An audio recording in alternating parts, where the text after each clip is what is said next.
Gece çöker usul usul köyümüzün üstüne, ay bile dertli doğar sensizliğin yüzüne. Bir ateş düşmüş gibi yanar içim gizlice, adını sayıklarım her rüzgarın sesinde. Üzülme yavrum, gözlerin dolmasın, bu garip gönlüm sensiz hiç solmasın. Yollar uzun, hasret zor bilirim ama bir gün dönersin diye umutlarım susmasın. Sabah olur, güneş doğar ama içim karanlık.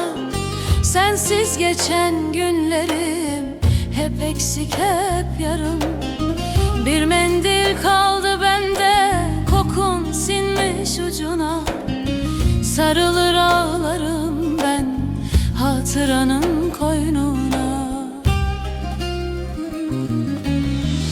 Üzülme yavrum, gözlerin dolmasın, bu garip gönlüm sensiz hiç solmasın. Yollar uzun, hasret zor bilirim ama bir gün dönersin diye umutlarım susmasın. Dağlar duysun derdimi, taşlar ağlasın benimle.